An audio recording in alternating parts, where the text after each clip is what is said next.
தவறான இணையை காண்க. வட்டார வழக்கு சொற்கள் இது 10ஆம் வகுப்பு புக்கில் இருக்கு. பாய்ச்சல் அப்படின்னு ஒரு ஏரியாவில் பேசுகிற ஒரு வழக்கம். சில ஏரியாவில் பேச மாட்டாங்க, இருந்தாலும் ஒரு ஏரியாவில் பேசுகிறது இது. தவறான இணை வட்டார வழக்கு சொற்களில் தவறான இணை எது அப்படின்னு கேட்டிருக்கு. 10ஆம் வகுப்பு புக்கில் புது சிலபஸில் இருக்கு. பாய்ச்சல் அப்படிங்கிறது பாத்தி, பதனம்ங்கிறது கவனமாக, சி நீத்துப்பாகம்ங்கிறது மேல்கஞ்சி, நீத்துப்பாகம் அப்படிங்கிற மேல்கஞ்சி, டினா மகுழினா கவனமாக. இது எது கரெக்டுன்னு பாருங்க. தவறான இணை எது கரெக்டு, எது ஒன்று தவறானது அது எதுன்னு பாருங்க. ஏ பாய்ச்சல் பாத்தி, பி பதனம் கவனம், சி நீத்துப்பாகம் மேல்கஞ்சி, டி மகிழி கவனமாக. விடை தெரியவில்லை. அதுக்கடுத்து தவறான இணை வந்து அழுக்கம் அப்படின்னா அழுத்தம். கடிச்சு குடித்தல்னா வாயை வைத்து குடித்தல். கடிச்சு குடித்தல்னா வாயை வைத்து குடித்தல். இதுவும் 10வது புக்கில் உள்ள தொடர்ச்சி தான். சடைத்து புளித்துனா சலிப்பு. தொலைவட்டையில்னா அண்மையில். விடை தெரியவில்லை. இதுல தவறான இணை எதுன்னு கண்டுபிடிங்க. 45வது கொஸ்டின். தற்கால இலக்கியத்தின் விடிவெள்ளி எனப்படுபவர் யார்? தற்கால இலக்கியத்தின் விடிவெள்ளி எனப்படுபவர் யார்? ஏ வாணிதாசன், பி தமிழொலி, சி பாரதிதாசன், டி பாரதியார். விடை தெரியவில்லை. தற்கால இலக்கியத்தின் விடிவெள்ளி யார்? அப்புறம் வந்து வட்டார வழி சொற்கள் அழுக்கம், அழுத்தம். கடிச்சு குடித்தல்னா வாயை வைத்து குடித்தல். சீனா தடைத்து புளித்து சலிப்பு.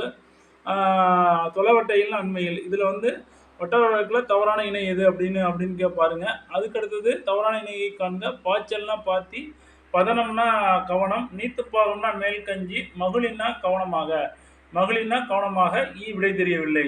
இதில் எதுன்னு பாருங்க. ஃபர்ஸ்ட் ஆன்சருக்கு போவோம். தவறான இணையை காண்க. வட்டார வழக்கு சொற்கள்ல இது பாய்ச்சல்னா பாத்தி கரெக்டு தான். பதனம்னா கவனமாக, பதனமா இருங்க. பதனம்னா கவனமாக. நீத்துப்பாகம்னா மேல்கஞ்சி. மகிழினா கவனமாக கிடையாது. மகிழினா கஞ்சி, சோற்று கஞ்சி தான் மகிழிங்கிறது. அதனால வந்து டி வந்து ஆன்சர். நமக்கு தவறான இணை கேட்டிருக்காங்க, டி ஆன்சரை சொல்றோம். மகிழினா வந்து என்ன அர்த்தம்னாக்கா சோற்று கஞ்சின்னு அர்த்தம். இது வந்து தப்பு. கவனமாக இது மகிழினா என்னன்னாக்கா சோற்று கஞ்சி இல்லைன்னா கஞ்சி. மகிழினா சோற்று கஞ்சி. மகிழினா சோற்று கஞ்சி. அடிச்சா லேட் ஆகிடும், அதனால சோற்று கஞ்சி ஞாபகம் வச்சுங்க.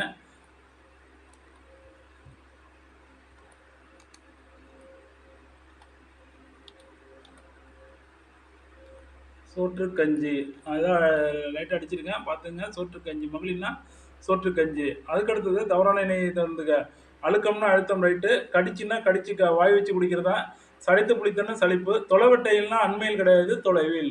இதுக்கு அடிச்சா லேட் ஆகிடும், அதனால தொலைவட்டையில்ங்கிறது என்னன்னாக்கா தவறான இணை. தொலைவட்டையில்னா தொலைவில் அர்த்தம். அதுக்கு எதிர்ச்சொல் தான் அண்மையில் அப்படிங்கிறது. அதுக்கடுத்து தற்கால இலக்கியத்தின் விடிவெள்ளி யாருன்னு பார்த்தா பாரதியார். தற்காலிக இலக்கியத்தின் விடிவெள்ளி யாரு? பாரதியார். தற்காலிக இலக்கியத்தின் விடிவெள்ளி